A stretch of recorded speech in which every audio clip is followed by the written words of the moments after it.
Kathy Lette, one of the judges for this year's prize, the first prize. How are you feeling at this moment before it's all announced? Well, very excited because we chose a great author. And there wasn't even any blood on the shag pile. We agreed this was the best, most talented, original comic voice. So that was really wonderful that it wasn't handbags at dawn or anything. and actually there was a lot of, I shouldn't use the word stiff competition talking about a women's prize, but there was a lot of, outstanding talent in that selection. So it was hard. We got it down to 2 in the end. We thought about splitting the prize, but when we actually got to the nitty-gritty, we thought this young writer has got the most promising future and the most original and exuberant and life-affirming voice. And it's such a great atmosphere, as you can hear the band's just started, and it's packed to the rafters in there. Yeah. How important is a prize like this? Well, first of all, there's so many great women here. We're all ovulating at the same time. If we still ovulated, we would be ovulating at the same time. It's important to celebrate female talent because it's Jane Austen, the Brontes, George Eliot, Virginia Woolf, Edith Sitwell, Simone de Beauvoir, etc. So we do have to break down that barrier. Yeah, but it's prizes like this that are going to do that, yeah, right? Of course. And the fact that it is changing a little bit. Yeah, it is changing. And also the success of TV shows like Fleabag and Killing Eve, etc., which is drawing men into our humour and our genre. And of course, when we write comedy, my books are all very feminist, but they're funny. So if you can disarm with charm, you've got a much better chance of slipping your little message in under the wire, I've been a feminist since I was in my teens, and nothing much has changed. We still don't have equal pay.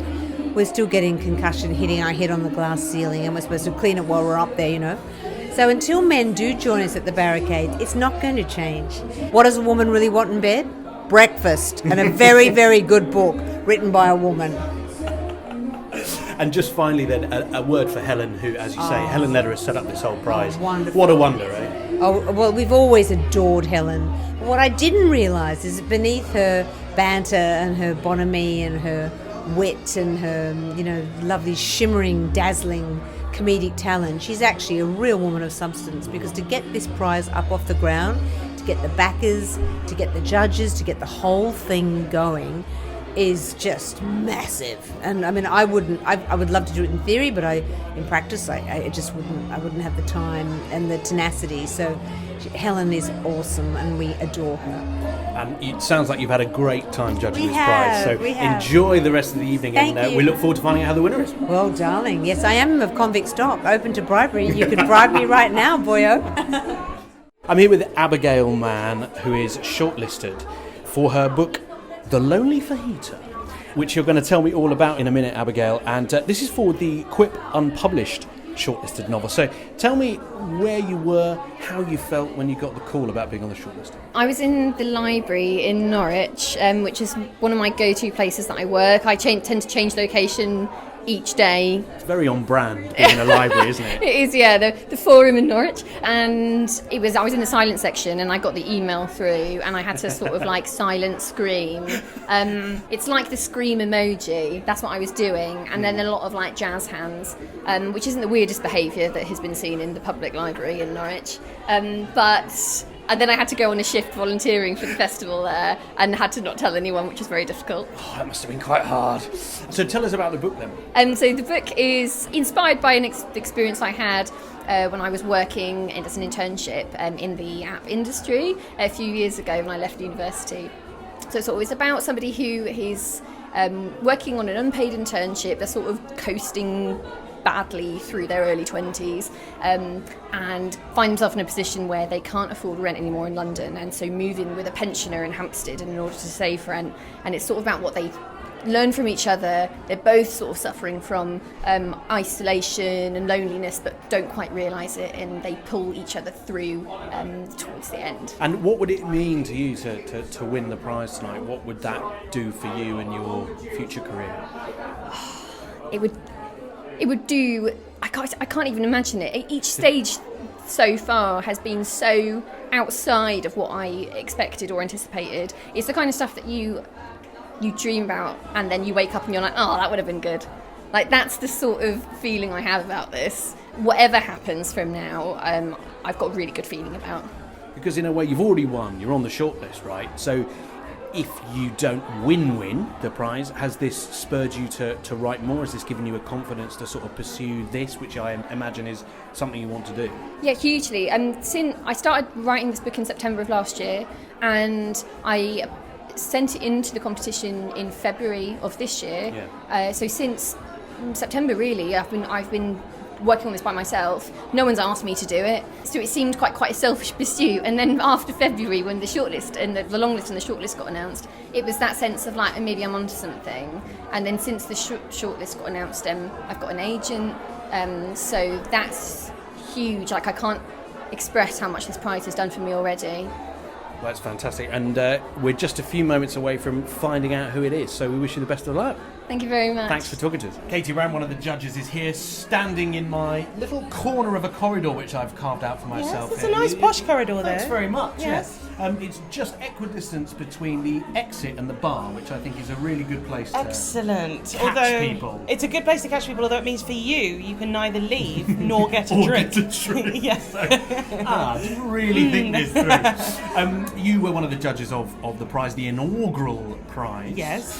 Which is an amazing thing, and I just wondered if you had enjoyed the process. Yeah, I mean, Helen got in touch with me a while ago and said, I'm thinking of trying to set this up. Would you be involved if I did? And I said, yes, of course. I mean, anything that boosts anyone writing something funny, and it is, however much we want it not to be the case, it is harder out there for women who are comedy writers, and I think just giving more of a platform and more of an attention to women who are deliberately trying to produce funny work is a good thing. And are you a big reader in general? I am a big reader, and actually a lot of the work I'm doing at the moment involves a lot of reading. I've been doing a lot of interviews with authors for various publishers, and it's sort of formed part of my work. I've managed to judge a literary prize every year for the last 4 years, I think, as well. So actually, I think good going. Yes, I think almost as I'm a sort of eye-bleedingly big reader at the moment. Maybe a bit too much reading, even for me. So I might scale it back a bit from now on. But sometimes I walk around with a book and my husband says, are you reading that for pleasure? And every now and again I say,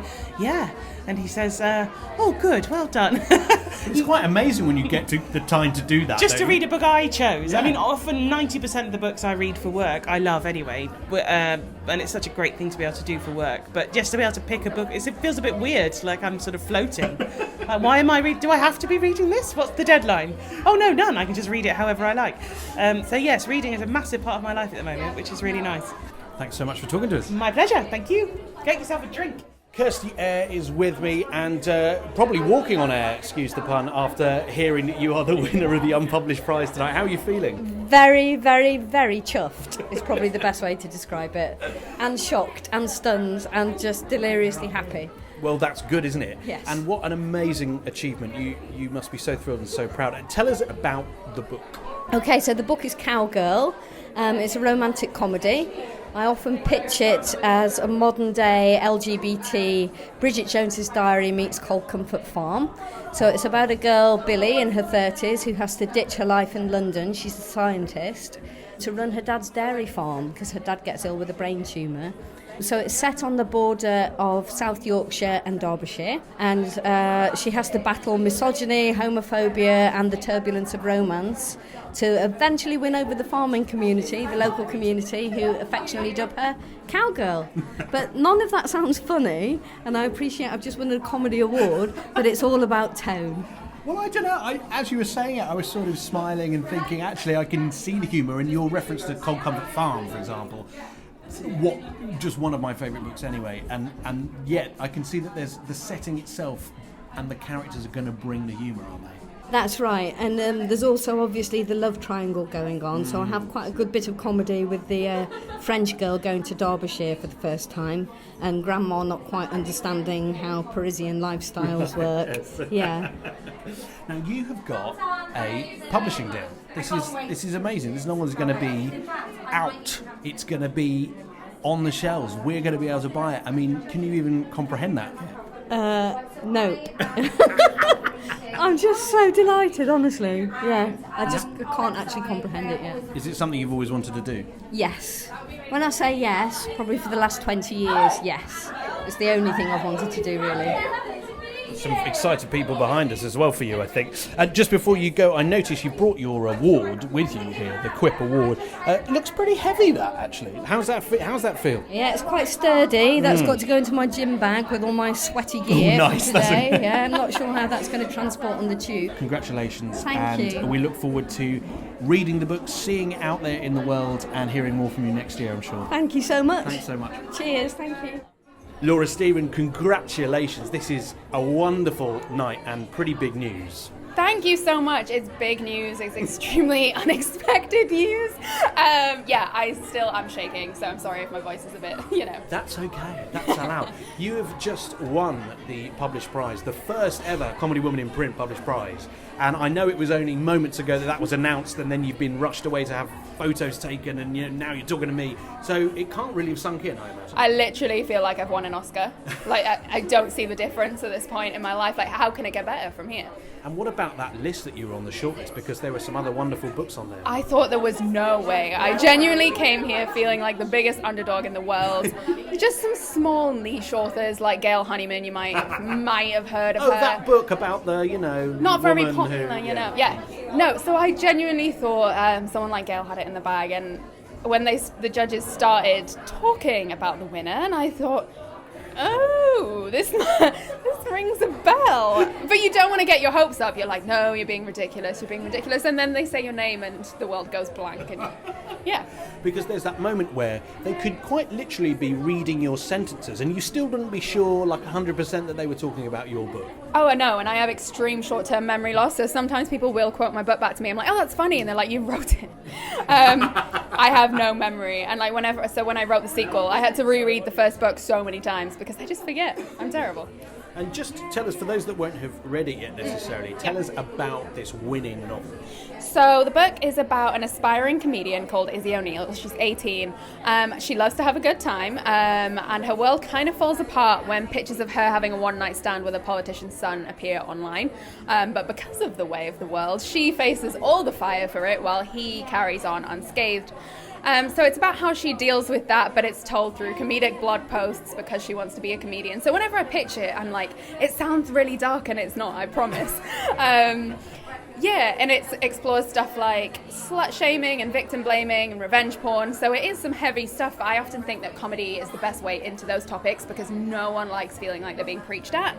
And hopefully it kind of breaks those boundaries down a little bit and makes people more open to it. I completely agree, and I think you're right. There's something especially in the UK, I think, the way we deal with situations and harsh topics is to just have that humorous slant on things, I think. We laugh ourselves so much, and my family, I don't know, so I'm northern, and I don't know if this is a really northern thing, but we could be going through the worst time in our life and we would still laugh it off. Yeah. And I think it's interesting, the culture difference, because my agent's American and the book's being published in America, and even my agent was like, would she really still be laughing about this? I'm like, you've never met a British person, have you? Our house could be on fire and we'd be like, way, didn't like it anyway. That's something I really wanted to explore, but I also wanted to explore what happens when those walls come down, and it does come down for Izzy in the book because life gets so terrible that even she can't laugh about it anymore.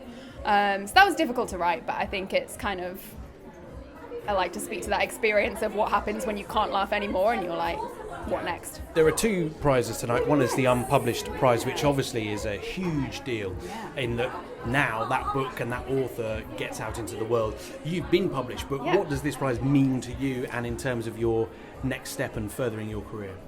I think it's so nice, not just for me, but for YA as a genre. I was the only YA book on the list, and YA is often kind of looked down on, I guess, because people just think Twilight. Twilight is YA, there is no other kind of book in YA.